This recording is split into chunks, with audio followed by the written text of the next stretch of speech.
बड़वानी जिले में सरदार सरोवर बांध के बैक वाटर से डूब प्रभावित क्षेत्र के साथ डूब के बाहर का क्षेत्र भी प्रभावित हो रहा है, जिसके चलते शासकीय भवनों में रह रहे डूब प्रभावित लोगों को प्रशासन ने नोटिस थमाया है। साथ ही जल्द से जल्द भवन खाली करने की बात कही है। वही मामले में नर्मदा बचाओ आंदोलन की नेता मेघा पाटकर ने सरकार और प्रशासन पर आरोप लगाते हुए कहा कि सालों से संघर्ष के बाद भी डूब प्रभावित आज भी मूलभूत सुविधाओं को लेकर तरस रहे हैं। किसी को अब तक कोई मुआवजा नहीं मिला है। अब प्रशासन ने इन लोगों को शासकीय भवन खाली करने का नोटिस थमाया है। ऐसे में ये लोग कहां जाएंगे?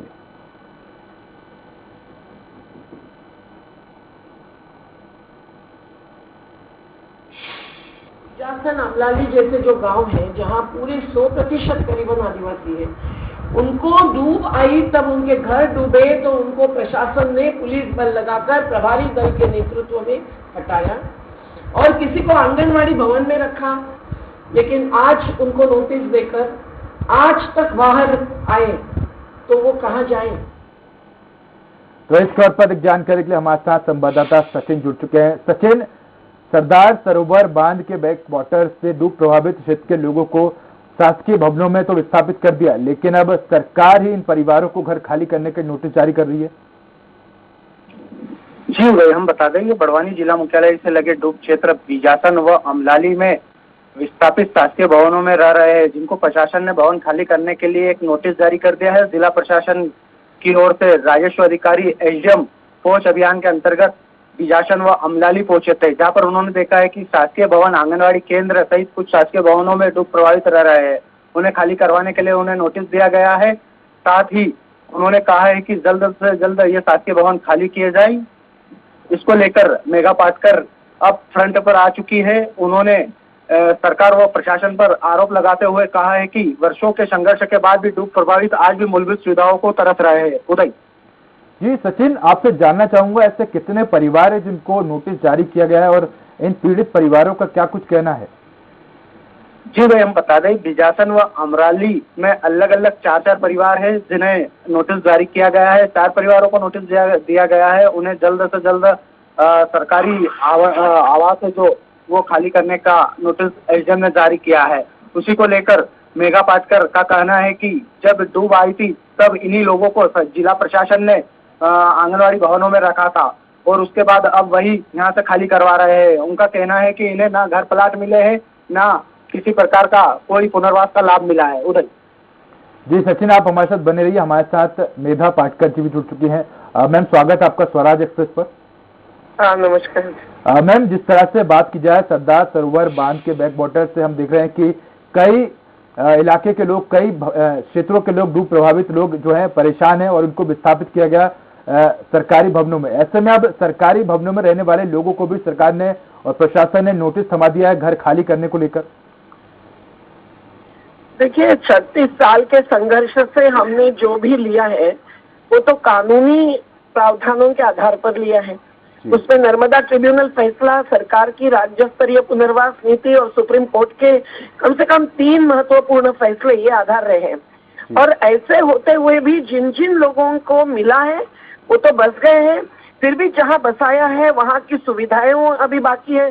कहीं आज पीने का पानी नहीं, कहीं रास्ते नहीं, कहीं गटर नहीं बने हैं, वगैरह वगैरह।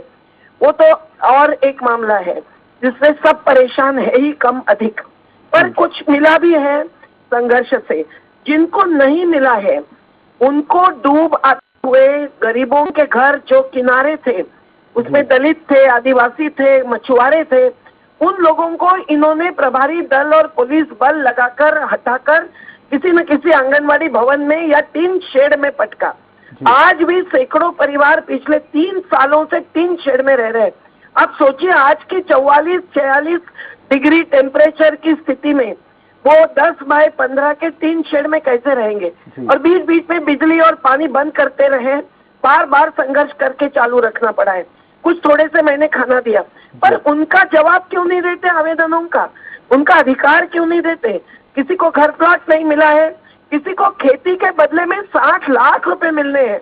ऐसे भी करीबन 200 लोग तो बाकी है, कईयों को 15 लाख। ये सब नर्मदा आंदोलन ने सुप्रीम कोर्ट में याचिकाएं डालकर प्लीडिंग करके लिए हुए फैसले की मामला है।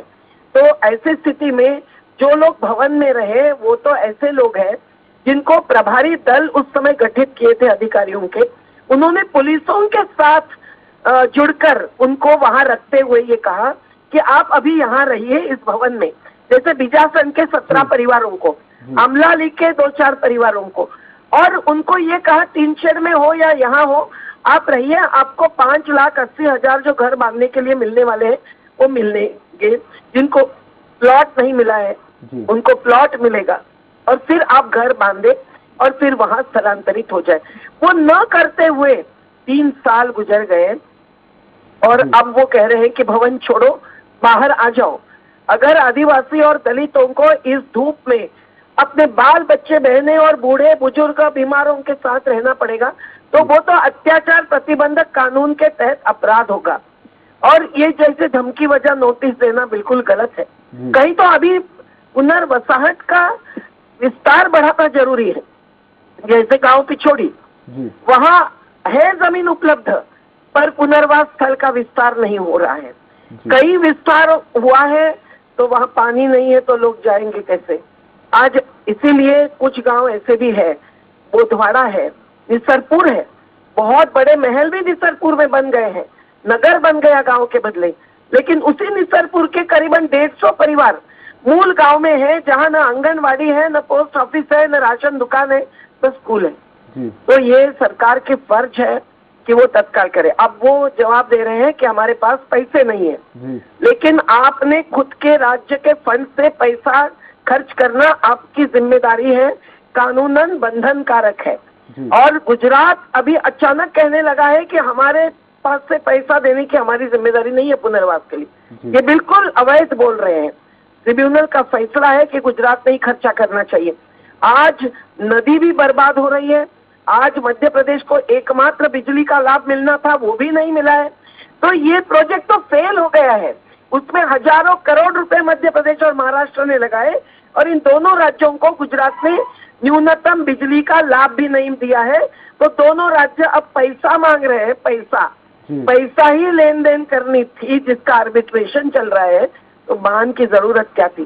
पर अब जिनका त्याग आपने लिया, जिनका पीढ़ियों का आवास और गांव आपने बर्बाद किया, जिनके मंदिर मस्जिदों को आपने उखाड़ा, जिनके पेड़ों को आपने छाटा, तो आज ये संभव नहीं है कि उनको बिना पुनर्वास आप हटाकर धूप में, कड़ी धूप में रहने के लिए मजबूर करें। हमारा आज भी ऐलान भी है और चुनौती भी है कि आप पूरे कानूनों का पालन करो, तब तक इनको जहां है वहां रहने दो और वॉर फुटिंग पे करो।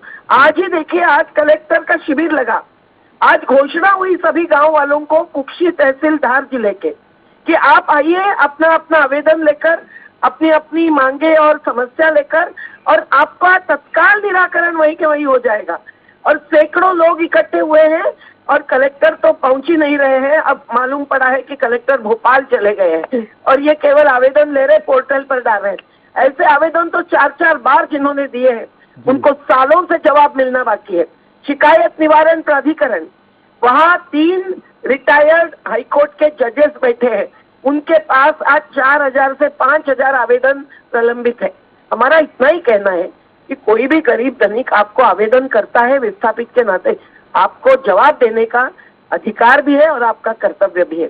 पर एनवीडीए ये टाल रही है, पुनर्वास अधिकारियों को हटा दिया है और काम सब एसडीएम को दिया है। एसडीएम कहीं वैक्सीनेशन में, कहीं और किसी में फंसते हैं और उनको समय नहीं मिलता है और उनको निर्णय देने का अधिकार भी नहीं देते हैं ये लोग। ऐसा एक खेल चल रहा है बचे हुए विस्थापितों के साथ, और इसीलिए नर्मदा घाटी के ऊपर के बांधों का पूरा विरोध जमकर, वो चिंकी बांध हो या बसानिया हो, आज लोग कर रहे हैं। और नर्मदा का पानी भी प्रदूषित हुआ है। तो देखिए बड़े बांध कैसे विनाशकारी साबित होते हैं और विस्थापन बिना पुनर्वास थोपता जाता है लोगों के ऊपर। जी मेधा जी, हमारे साथ हमारे संवाददाता सचिन राठौर जी भी जुड़े हैं, शायद उनका भी कोई सवाल है वो आपसे पूछना चाहते हैं। सचिन, अगर आपका भी कोई सवाल है या आप भी कुछ पूछना चाहते हैं तो हमारे साथ मेधा जी जुड़ी हैं। Sachin, over to you. हाँ बोलिए। जी सचिन, यह कहना था कि वह शासकीय भवनों पर कब्जा नहीं होने देंगे, शासकीय भवनों में किसी का अधिकार नहीं है। उन्हें जल्द से जल्द खाली करना पड़ेगा। अपनी व्यवस्थाएं खुद डूब प्रभावित करें। उन्हें मुआवजा दे दिया गया है। वो जो भी उनको लाभ मिलना था पुनर्वास निधि के हिसाब से, वो लाभ मिल चुका है उन्हें। जी, ये कौन सी किसकी बात का आप कह रहे हैं? मैं आपको उदाहरण देकर बताऊं, मैं नामजद बताती हूँ। आप बिजासन का जितेंद्र मछुआरा का परिवार, 17 परिवार जिनके पूरे घर नर्मदा किनारे थे, डूब में आ चुके थे, उनको जब उठाकर आंगनवाड़ी भवन ने पटका, तो इसीलिए आंगनवाड़ी भवन में अभी तक 3 साल रहने देना पड़ा, क्योंकि उनको घर प्लॉट नहीं दिया था। आपको मैं बताऊंगी कि घर प्लॉट का भूखंड क्रमांक न डालते हुए उनको एक मीरा जी, मेरा पर्चा दे आपसे दिया। अंतिम सवाल है, अंतिम नहीं, सवाल एक ये मिनट, कि एक मिनट संजय जी, भाई, एक मिनट। जी, आप अपनी मैं बात पूरी आपको करिए। उदाहरण और नाम के जब दे रही हूँ ना, जी। क्योंकि ये गांव गांव में हमारा संपर्क है, घर घर में। जी, आज भी उनका प्लॉट का सीमांकन अभी परसों आकर कोई गए अधिकारी भमोरिया नाम के, और उन्होंने अभी भी वो प्लॉट लेवल नहीं किया है। उस प्लॉट का नंबर अभी कुछ महीने पहले डाला, लेकिन उनको घर बांधने का मौका भी नहीं मिला है अभी तक। तो कैसे ये अपने बाल बच्चे छोटे छोटे नन्हे मुन्ने के साथ शिफ्ट करेंगे, आप बताइए। जी, तब तक कई महीने नहीं, कुछ साल इन्होंने गुजरे।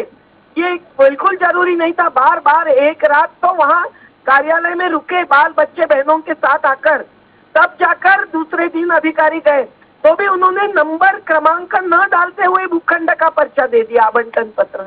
अब बताइए। मैं दूसरा नाम लेती हूँ, नाम है कन्हैया बिसन, ग्राम अमलाली, जो बिजासन के पास का ही गांव है, बड़वानी तहसील, बड़वानी डिस्ट्रिक्ट का। ये एक ऐसा दुबला पतला बीमार आदमी है, पर उसने उसका जो घर डूबा उसके बाद जो 60 बाय 90 का प्लॉट उसको मिलना था, उसका आग्रह पकड़ा है। उसको छोटा प्लॉट दिया 20 बाय 90 का। उसने कहा ये कैसे आप दे रहे हैं? कोई कारण नहीं है, कोई समर्थन मीना नहीं जी, कर सकता है। जी, तभी मीना कुछ जी, हमारे पास सरकारी समय की कागजातों बहुत में। कमी है। मैं माफी चाहूंगा आपसे। हाँ, मैं आपकी बोलिए। पूरी बात सुन सकता था, लेकिन हमारे पास समय की बहुत कमी है। आखिरी सवाल आपसे कि आपकी सरकार से क्या मांगे इस पूरे मामले को लेकर, संक्षिप्त में। हमारी पूरी फैक्टशीट तैयार है संजय भाई, जी, और आज कलेक्टर आते तो हम उनको दे देते, और जो जो बाकी है उनका सबका पुनर्वास का पात्रता अनुसार कार्य पूरा होना चाहिए। जी, मेधा जी, तो हम कह सकते हैं कि हमारी भी यही कोशिश है कि सरकार डूब प्रभावित जो नागरिक और वहाँ के लोग हैं उनकी सहायता करे और जल्द से जल्द उनके विकास के लिए कुछ काम अवश्य करे। मेधा जी, धन्यवाद आपका हमारे साथ जुड़ने के लिए। वही हमारे साथ हमारे संवाददाता सचिन जुड़े। सचिन, आपका भी धन्यवाद।